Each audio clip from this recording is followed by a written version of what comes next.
Good morning, everybody. Welcome back to the theory of stellar pulsations. We were on a digression to stellar evolution, and in doing that, we have finished the last lecture with considering the sources of opacity, and we ended up with essentially, for us, important sources of opacity is first the electron scattering. That's pretty simple. That's a constant, and it's always present when we have free electrons. This is the interaction of photons with free electrons. Then we have sources of opacity which come from the interaction of photons with atoms and ions, and the most important sources of opacities are here the bound-free transitions, that means the ionization processes, and the bound-bound transitions within heavy element atoms. Once we look how it actually these opacities, to calculate these opacities, it's pretty complicated. Therefore, there are specialized people who do it for us, which generate opacity tables from which we can take to construct stellar models. These tables contain the chemical composition. This is very important because opacities depend very much on chemical composition, and as parameters, these tables contain the density and the temperature. How does it look like? We plot, or first of all, we convince ourselves where the sources of opacity are dominant. At low temperatures, low density, we have electron scattering, then everything is ionized, we only have free electrons. So the only source is electron scattering, and once we reduce the temperature and increase the density, the main source are the bound-free and bound-bound transitions which occur. There are also free-free transitions, but you see the domain where they are important is pretty small compared to the bound-free, bound-bound transition. And there is the conduction of electrons which becomes important in degenerate stars, which we will not consider in the following. So we can also plot this in a bit different way. Here with the opacity is given as a function of temperature, this time keV, or it's given here as a function of temperature for various densities. And once you see if the temperature becomes high, the opacity levels off at a very constant level. Of course, this is electron scattering. And then if we reduce the temperature, then it depends very much on the density. The curves are labeled with the density. These are the highest densities. These are the lowest densities. So they deviate from the electron scattering. The opacity becomes much bigger. And this is then due to the bound-bound and bound-free transitions essentially. Then, after at a certain temperature, these opacities drop very much, deviate from the electron scattering. What is that due to, or what might this be due to? Here we have electron scattering, and then suddenly it drops at temperature of keV less than 10 to minus 3. Well, obviously the electrons have gone. Otherwise, we would keep it at the level of electron scattering. So it's the phase where the ions recombine, the atoms recombine, and then the electrons simply disappear, and there is no opacity due to the electrons anymore. Another way of representing the run of the opacity would be to take a constant density again and look for the run of the opacity in centimeters per gram as a function of log of the temperature.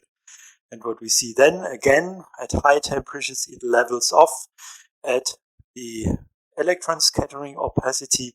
And once we reduce the temperature, then obviously the bound-free, bound-bound transitions are responsible or provide a significant contribution to the opacity.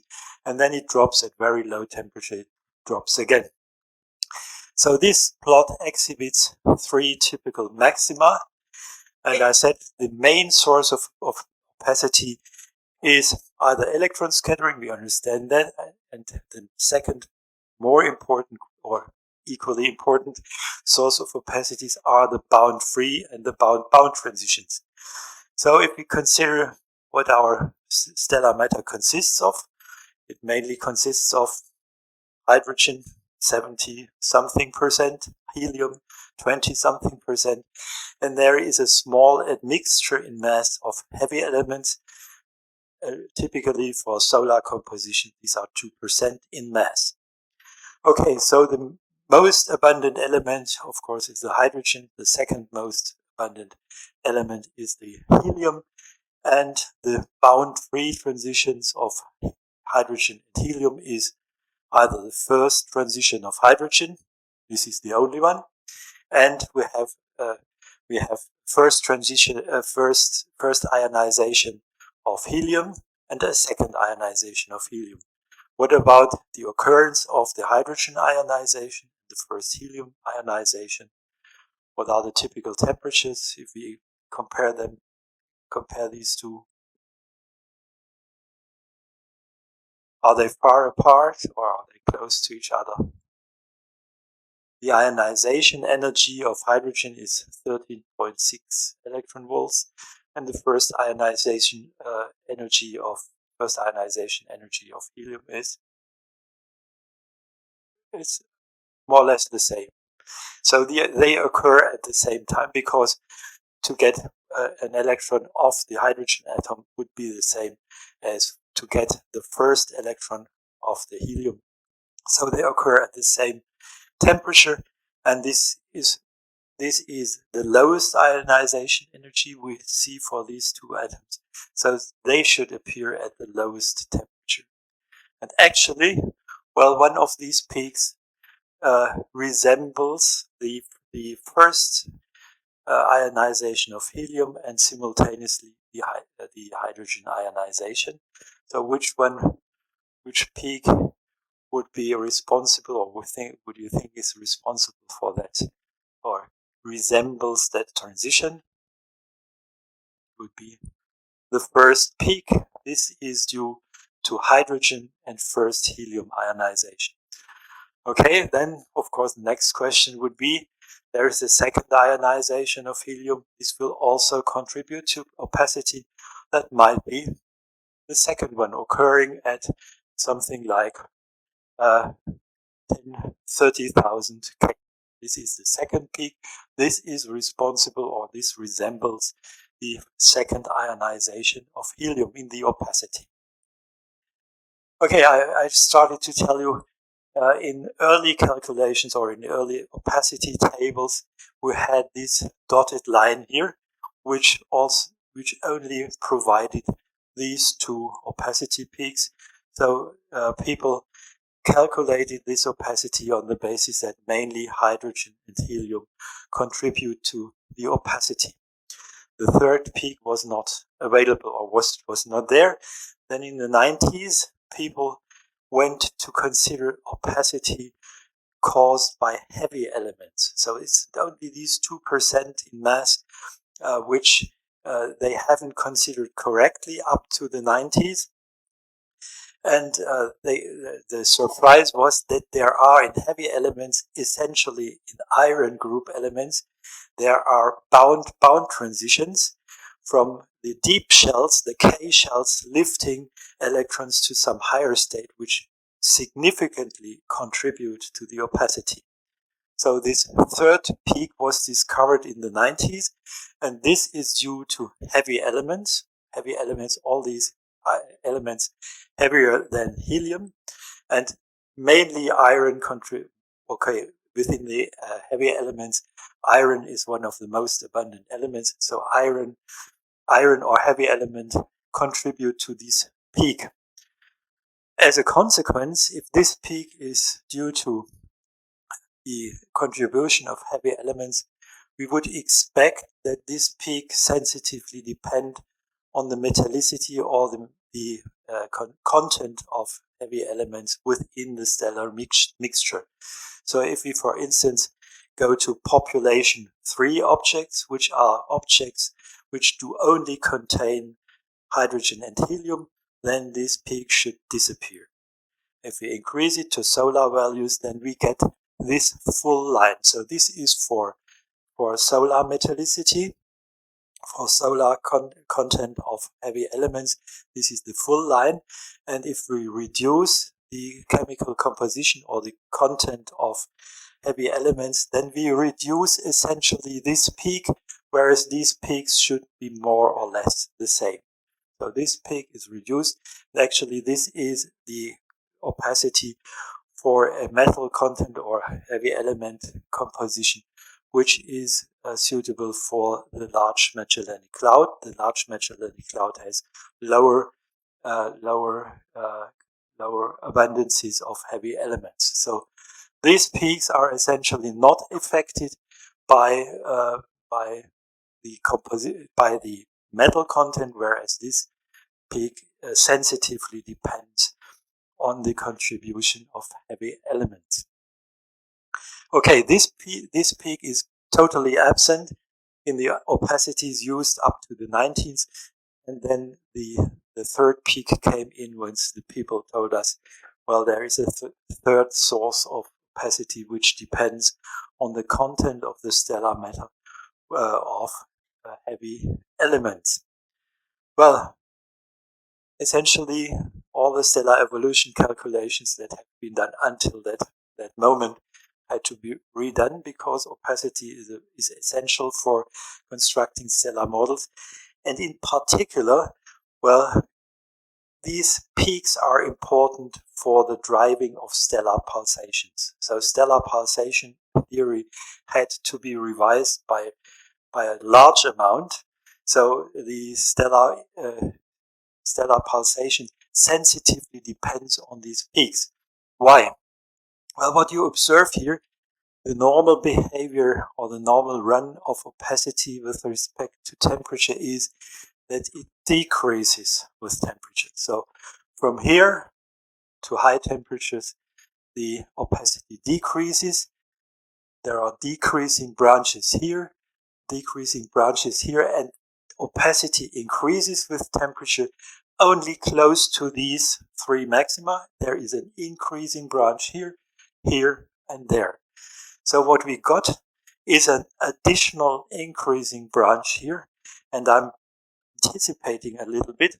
These increasing branches are responsible for the instability strips in the HR diagram. So this, once we talked about the Cepheids, each of these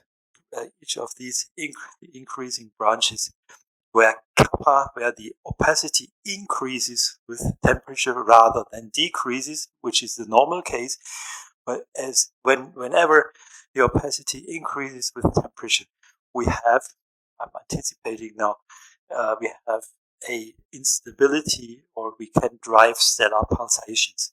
So each of these increasing branches may give rise to an instability or to a class of variable stars. And so if we miss this third branch, then we missed a group of unstable or excited or pulsationally unstable stars. Question is, which group is it? Well, it's the group of the beta Cepheid stars, which have not until the 1990s, there was a big mystery how to drive the pulsations of beta Cepheid stars.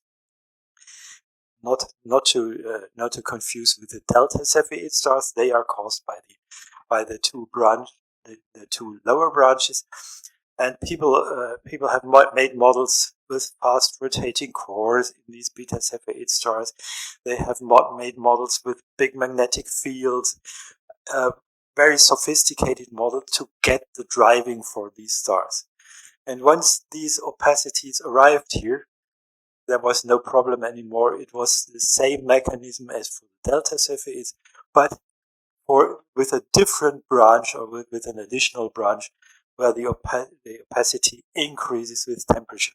So this is a good example to do first the standard physics right, to calculate opacities carefully, and not to invent sophisticated models, strange models, with including fast rotation, magnetic fields. And in astrophysics, you can also phenomena you can explain in astrophysics if you include rotation and magnetic fields.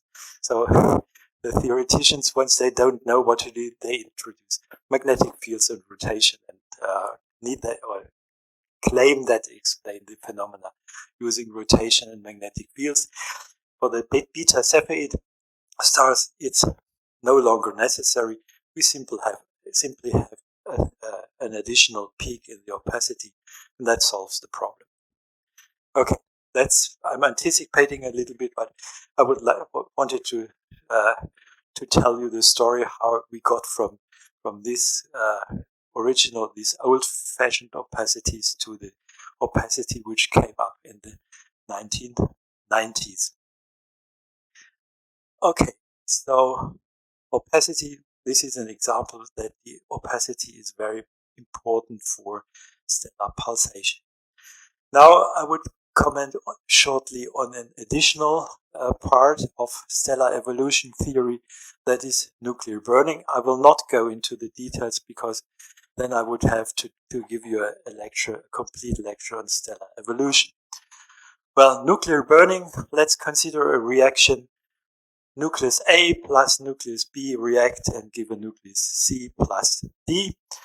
Well, and the energy which is released in a nuclear reaction is simply caused by the fact that the masses, the sum of the masses of species A and plus species B, is not equal to the sum of the masses of nucleus C and D. So there is a mass discrepancy between these two, and this mass discrepancy is simply radiated away or is used to define or give an energy release. The energy release, delta Q, by the nuclear reaction of these nuclei formerly given by A plus B going to C plus D, is given by the difference in masses of the incoming nuclei minus the outgoing nuclei times C squared. This is the energy released in this nuclear process. So how do we calculate this in general? A very nice concept to calculate the mass differences or the energy release in a nuclear reaction is the concept of the binding energy. Everybody familiar with that? You had nuclear physics? Okay, so some of you are familiar with that, others not. So I will go and explain what we do here. So the binding energy might be defined on the basis of a thought experiment. You take Z, where Z is the atomic number, the charge number of the nucleus, equal to the number of protons in your nucleus, and A is the atomic weight. A minus Z is then the number of neutrons within your nucleus. So A minus Z is the number of neutrons. Z is the number of protons in your nucleus. Let's take Z protons and A minus Z neutrons, put them together to form a nucleus with atomic weight A and charge number Z. Well, then the rest masses of these particles are, the rest mass of the protons is Z times mass of the protons times C squared, and the rest mass of the protons is A minus Z times mass of the proton times C squared. The mass of the resulting nucleus is M as a function of A and Z times C squared. So this is the energy released if the mass of this nucleus is not equal to the mass of Z protons plus A minus Z neutrons. Then we have a mass discrepancy, and this mass discrepancy or the mass difference will be radiated away in terms of the release of nuclear energy. Okay, so this binding energy is simply the energy released by putting together Z protons and A minus Z neutrons, just forming the nucleus in a thought experiment. Of course, you cannot do it experimentally. It's a thought experiment, releasing the energy by forming the nucleus from protons and neutrons. Then we can define the binding energy per nucleon, which is simply the binding energy divided by the atomic weight. And we call this, for the moment, the fraction F, then binding energy per nucleon. Now we can calculate, if we know atomic weights of the charge number of the charge number and atomic weights of the incoming nuclei and the outcoming nuclei, we can calculate the delta Q released in this reaction from A plus B to C plus D using the concept of the binding energy per nucleon. It's then simply given by the differences in binding energy per nucleon. So the delta Q is then binding energy of nucleus C plus binding energy of nucleus D minus binding energy of nucleus A minus binding energy of nucleus B. The rest energies of all the particles, of all the constituent neutrons and protons, cancels because, of course, we have to have a conservation of number of neutrons and protons in general. Okay, this might then be expressed in terms of the atomic weights and the binding energies per nucleon. So this is atomic weight of nucleus C times binding energy per nucleon of the nucleus C plus the corresponding quantity for nucleus D minus the corresponding quantity for nucleus A and minus the quantity for nucleus B. Okay, so we can express, or we can easily calculate the energy release in the nuclear reactions using the binding energy per nucleon using the binding energy per nucleon from the reaction partners here from nucleus A, B, C, D. This is a quantity, well, this binding energy per nucleon. What do we need to know to calculate it or to derive it? Well, mass of proton, mass of neutron needs to be known. We know this, and we need to know the mass of the nucleus with atomic weight A and Z. How is that done? Well, it's simply done by mass spectroscopy. You put it in your accelerator and then you measure the masses of nuclei with atomic weight A and charge number Z. So this can be done by experiment, and the result of the experiment is given here. So unfortunately that's in German. Here we plot the atomic weight on the abscissa. This is the atomic weight A. The scale here is expanded up to a atomic weight 30, and then it's on a larger scale. You have the atomic weights from 30 to 240. So this is the binding energy per nucleon in MeV, mega electron volt per nucleon. The binding energy of hydrogen is, by definition, it's 0. Going to the definition, well, no protons, no neutrons, only one proton. Number of neutrons is 0, and of course the mass of the proton is equal to the mass of the proton. So by definition, the binding energy of hydrogen is 0. Okay, and then we increase the atomic weight. Well, there is obviously deuterium, tritium, and then we have the first peak here at atomic weight 4. This is helium, 2 neutrons, 2 protons. Then the curve increases and gets a maximum here around 50, 60 somewhere.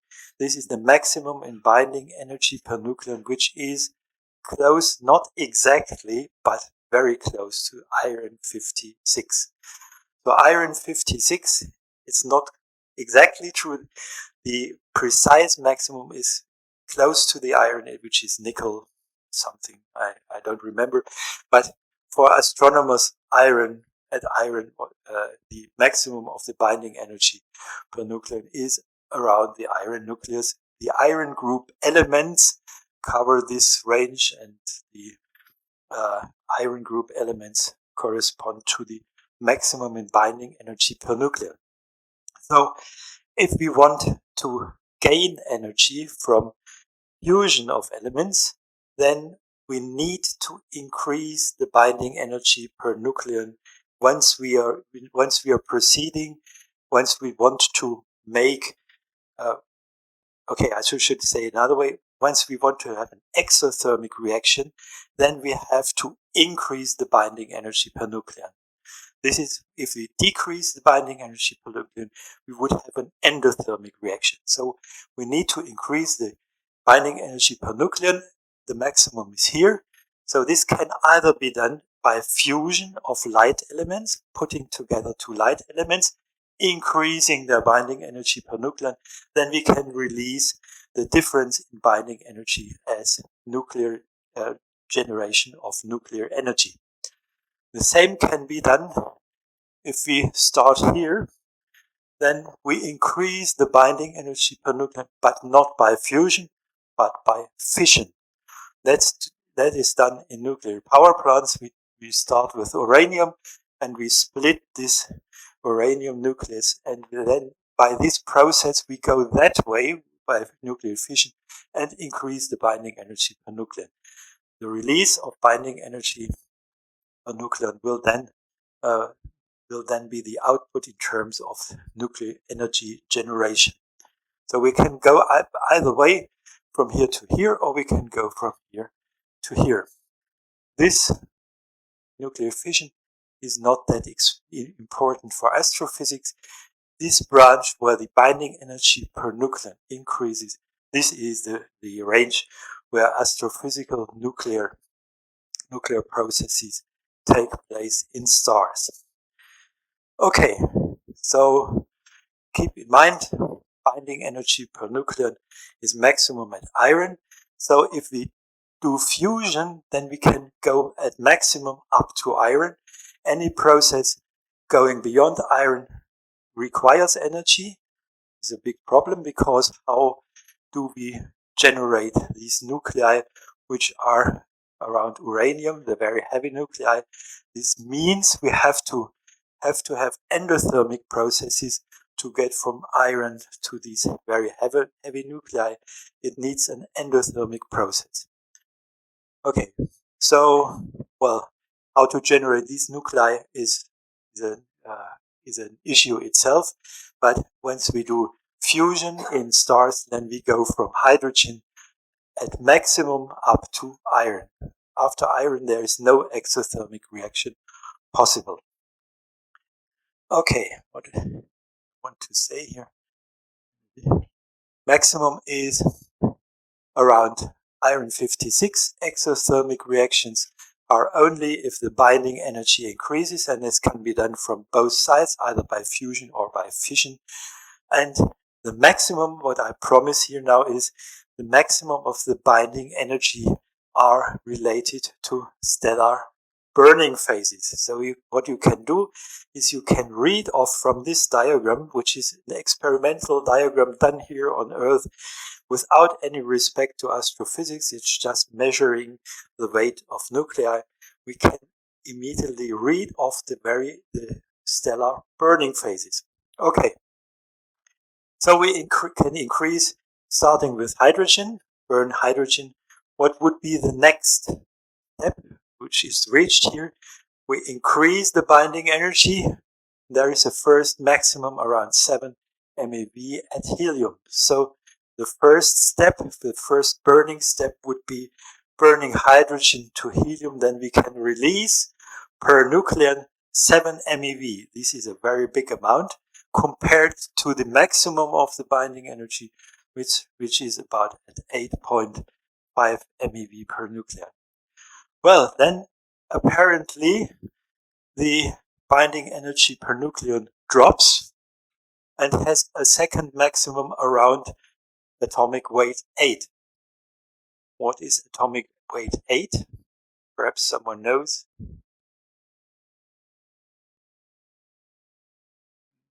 beryllium. It's beryllium with nuclear number 8. This maximum is roughly at the same height as that for helium. Actually, it's little bit smaller. It might be seen here that this dot is a little bit smaller than that of helium. So what would be the consequence if we consider nuclear fusion in a star? Once we want to burn helium, so this first maximum is the first burning stage in a star, hydrogen to helium.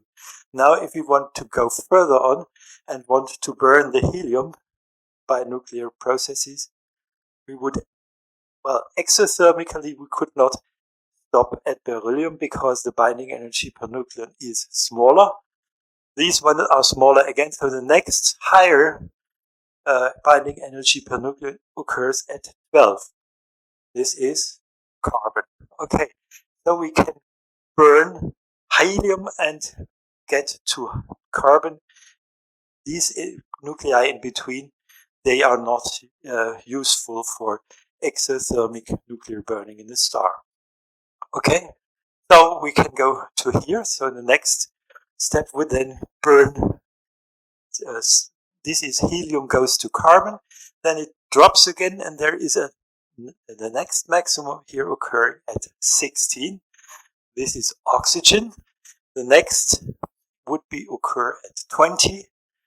Neon. Then there is a, well, not well pronounced maximum at 24. This is magnesium. And there is another, well, it's not that well pronounced. This is silicon at 28. And then we end up at iron. So we have identified, simply by looking at this diagram, several burning phases or several stages which we might realize in stellar environment: hydrogen burning, helium burning, carbon burning, oxygen burning, neon, magnesium burnings, and silicon burning, and then the iron, which is the final stage for nuclear evolution. Okay, so let us have a look in for these several burning phases. This is, well, I don't give here the details of the reaction. I only indicate the gross reaction. The hydrogen burning the reactions in detail of the hydrogen burning are much more complicated, and I don't go into the details here. This is simply the gross reaction which occurs once we form from protons an helium nucleus. The temperature which is needed to ignite hydrogen burning lies between 1 and 2 times 10 to 7 Ks. So the hydrogen burning converts protons into helium, and helium is the ash of hydrogen burning. Next step would then be helium burning. We take helium nuclei, 3 helium nuclei, and form carbon. In this process also some oxygen will be produced. So again, I have to warn you, this is only the gross reaction. The details of the reactions are much more complicated. Actually, it goes through this beryllium state, forms an excited beryllium nucleus, and then it forms by catching another helium nucleus, then it goes finally to carbon. This is a so-called triple alpha reaction, but I don't want to go into the details. Simply, you should know that in helium burning we convert helium into carbon and a little bit of oxygen, and this requires again a little bit higher temperature than the hydrogen burning. It requires between 1 and 2 times 10 to the 8 Kelvin. The next one would be the carbon burning, which is the ash of helium burning, and in the carbon burning we form essentially neon 20 and magnesium 24. This requires an even higher temperature, which lies between 5 and 7 times 10 to the 8 Kelvin. Now the next step would be the neon burning. Neon burning, this provides, neon burning again produces oxygen, magnesium, and silicon. Temperature needed becomes even higher, 10 to 9 K. And then it jumps, so to say, back to oxygen burning. This is due to the detailed reactions which take place, that in this step neon transforms to oxygen, and oxygen then goes back. Oxygen is then the next burning stage.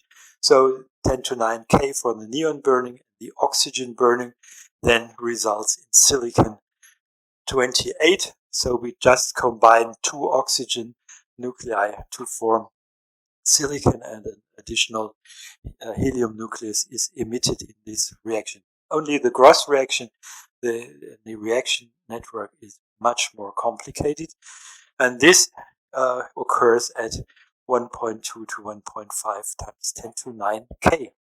Well, the last burning stage is then silicon burning, and silicon burning results then in the iron group elements. This is one should not consider this as a typical reaction network. It's going in the so-called nuclear statistic equilibrium. So this is more like a thermodynamic equilibrium which is reached once we enter the iron group elements domain. So it's not only iron which is produced, it's a combination of many of the iron group elements, including nickel, cobalt, and other nuclei. This occurs at the highest temperature of 2 times 10 to 9 Kelvin. So if all these burning stages are realized, then we end up with an iron nucleus which has the highest binding energy per nucleon. So one question, of course, why do we need a minimum temperature for hydrogen burning? So hydrogen burning requires at least 1 times 10 to 7 K.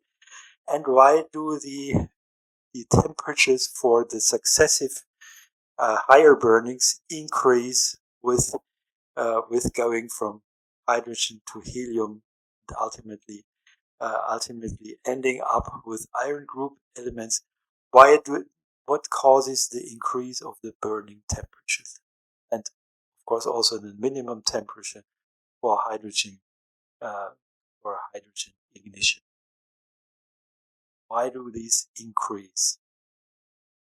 Well, this is a question which is related somewhat to the details of nuclear processes. The question is what is important once you have a nuclear reaction. And this is related to the nuclear potential. So if you want to generate or to produce a nuclear reaction, then two nuclei have to meet each other. And then if you hit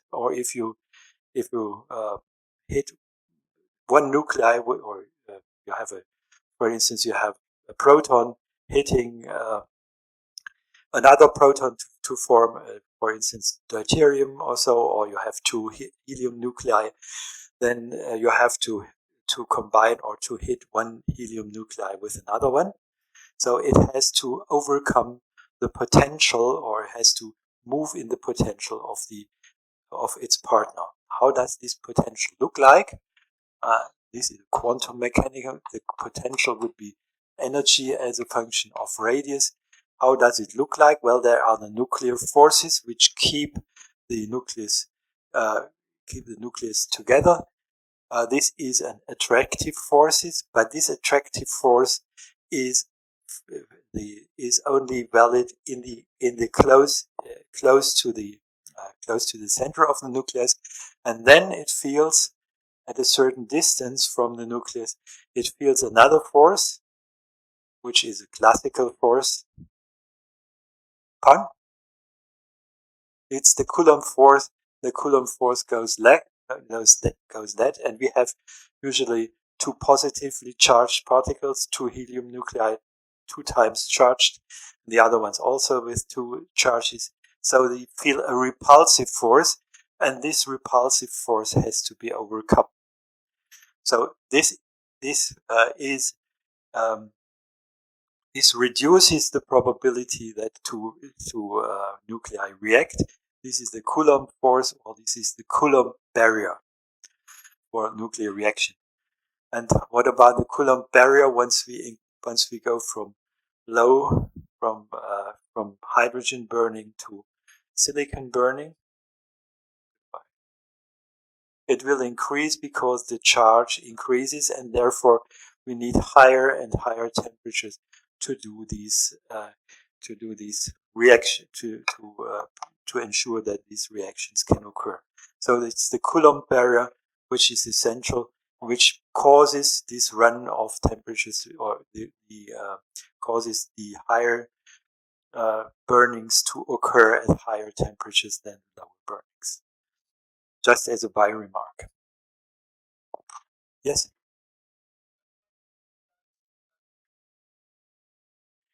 Yes, it is more favorable to have the helium burning first than the oxygen burning. But this is also due to the fact that carbon burning does not produce in the first place. Carbon burning does not produce oxygen, but it goes. If you combine two carbon nuclei, you would end up with magnesium. So then we should think that the next step would be magnesium burning, but it produces mainly neon because in this reaction it emits a helium nucleus. So it goes to partially it goes to magnesium 24, but it also goes to neon by emitting a helium nucleus. And the neon burning then it would go to some nucleus with atomic weight 40. This is not done, but it generates 28 magnesium 24. 24 magnesium, silicon, and mainly oxygen. And then the oxygen burning has to start again here with the ash of neon burning. So that's due to the details of the reactions. What is the actual ash of this process? Yes?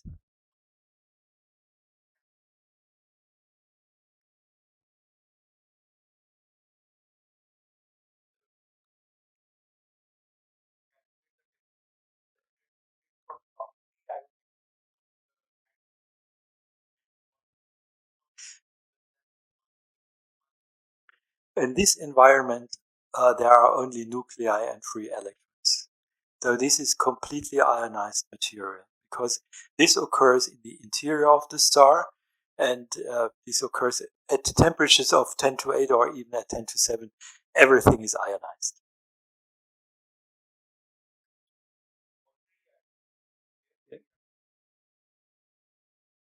Yeah, yes. Yes. You can calculate these temperatures by doing nuclear physics, and it tells you this is the typical temperature you need to overcome the Coulomb barrier. That's where this reaction takes place. That at the same time, you may see for stellar models going into the range of 10 to 7K, everything is ionized. So you don't need to care about any atomic physics. Opacity is due to electron scattering. There are no atoms available anymore. Okay. So these are the various burning phases by gross reactions. I haven't gone into the details. Now, that's what I wanted to say about the nuclear physics and nuclear stages, because we may encounter in the following lectures at some time a little bit on the nuclear state of the star, the various burning phases, when and where they happen. So this is just a small digression on stellar evolution theory, without going into the details. Well, I have to comment on a little bit on the energy transport. I already mentioned this. The big problem in stellar physics is the energy transport, in particular if it comes to such phenomena like energy transport by convection. Okay, usually we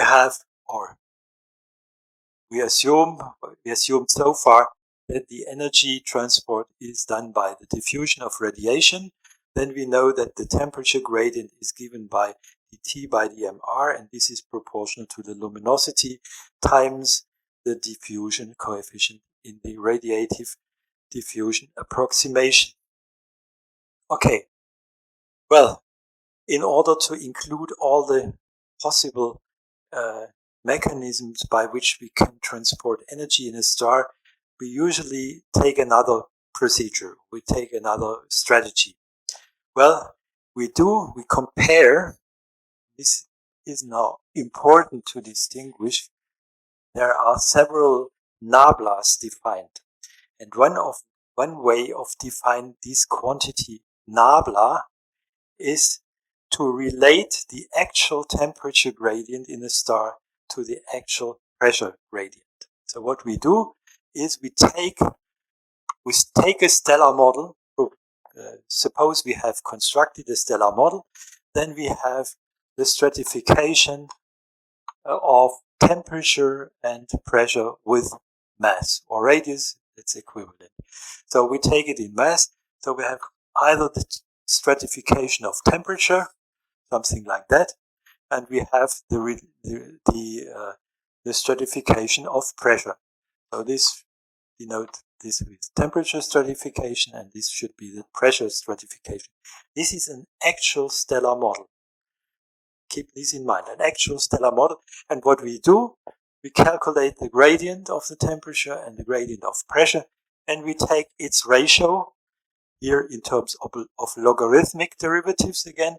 dP by dP is d log p, and if we put this on the other side, this is d log t by dmr. So this nabla essentially is the actual ratio of temperature gradient and pressure gradient. Okay, so this is a general definition which is applied in any case, taking the actual stratification in a stellar model and relating temperature gradient and pressure gradient. So formally, nabla is d log t by d log p. It's always, these nablas are always logarithmic derivatives of temperature with respect to pressure, but generated in a very different way. So one has to keep in mind how this is defined and how it's generated.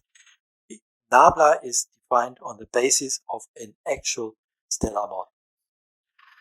Okay, so if the energy is transported by radiative diffusion, we say nabla is equal to the nabla radiative, and then we can, using this form of the temperature gradient, and of course we have dP by dmr. dP by dmr is also always given by dmr is minus gmr over 4 pi r to the fourth. This is the pressure gradient in pressure gradient for equilibrium between pressure gradient and gravity. So we know this quantity for radiative diffusion. We know dT by dmr, if we assume this is the transport is maintained by the diffusion of radiation, then we say nabla is equal to the radiative value, and nabla radiative is then given by the ratio of this temperature gradient and this pressure gradient. And we simply, by calculating that,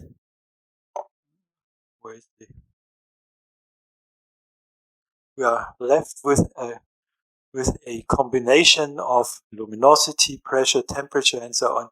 Nabla radiative is given according to the theory of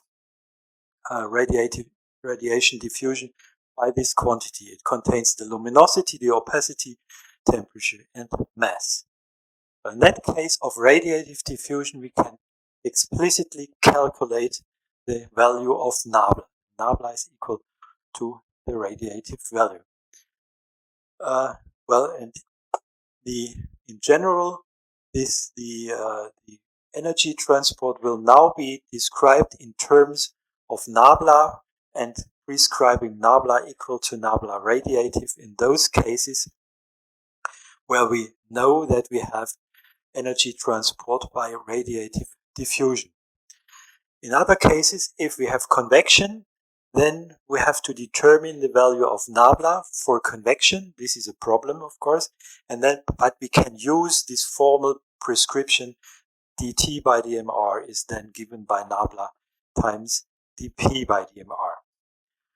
Okay, to warn you here, there is a third definition of nabla, which is nabla adiabatic. This is defined purely by thermodynamics. So if we have an equation of state, thermal equation of state, and a caloric equation of state, we may derive or we may calculate d log t by d log p at constant entropy. All these quantities are d log p, t by d log p, but defined in a very different way. Here, nabla adiabatic is defined only by the equation of state. You don't need to refer to a stellar model. You can just do thermodynamics, and then you can derive this value of nabla adiabatic. So you see these three values of nabla. Nabla is in general describing all situations. You have to take an actual stellar model to define it. Nabla radiative is the value you get once you assume that the transport is maintained by radiative diffusion. And then the last one is defined only on the basis of thermodynamics without reference to any stellar model.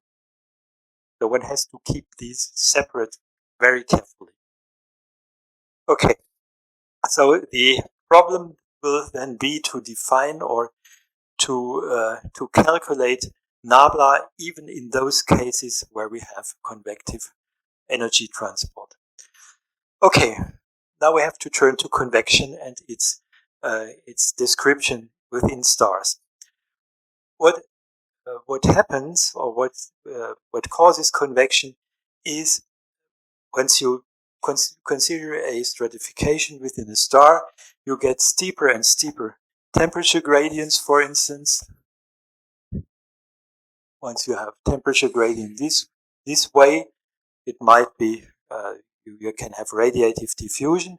But if you increase the luminosity that is to be transported, going back to nabla radiative, nabla radiative depends, for instance, on opacity and luminosity.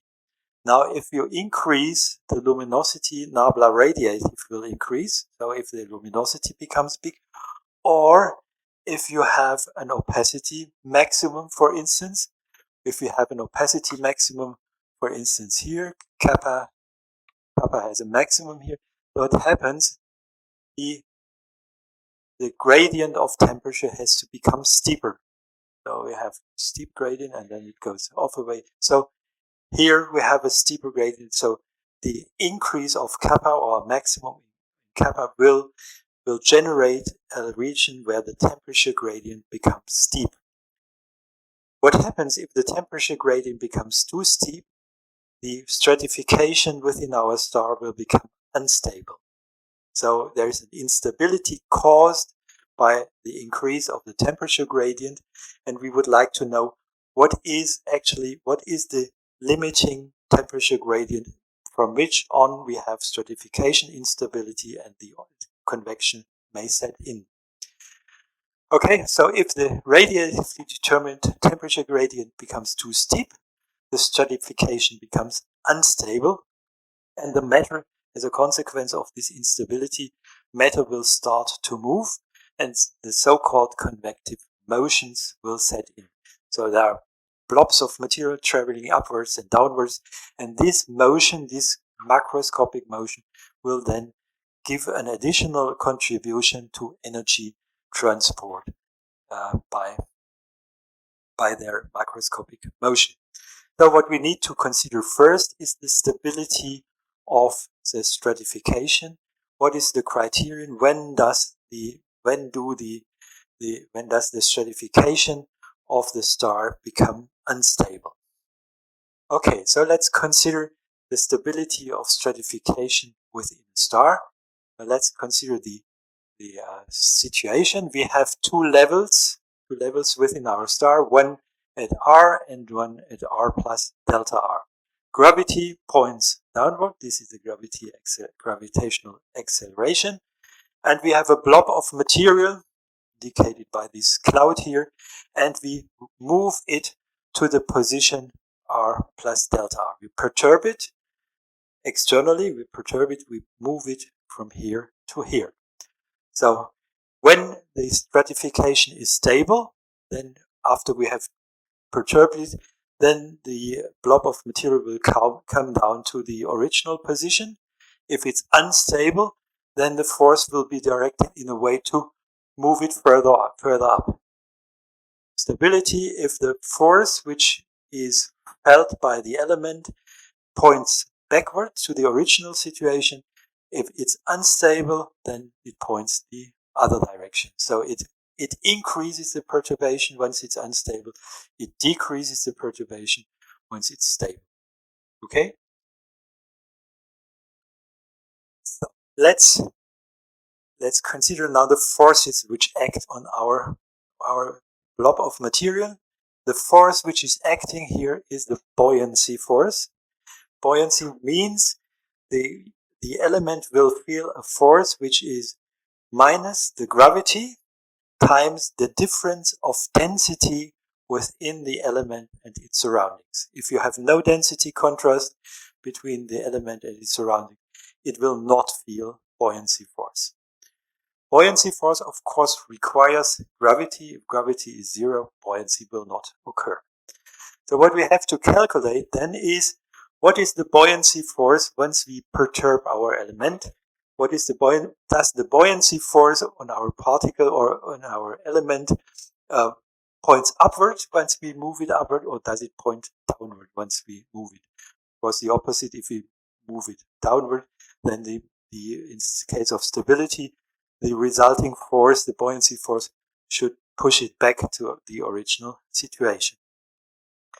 So we have to calculate the buoyancy force, and essentially the main point is to calculate the difference in densities between the element and its surroundings. If the difference is meant as a difference between density inside the element and density outside of the element. Okay, let's do this. So delta rho is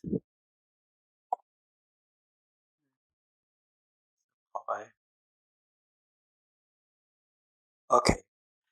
Delta rho, the difference of density within the element and the surrounding, may also be expressed as the difference of the density within the element before and after the perturbation, and the difference of the surroundings once we move from r to r plus delta r. Of course, also the density of the surroundings may change. So this is the difference of the surroundings, and this is the difference within the element.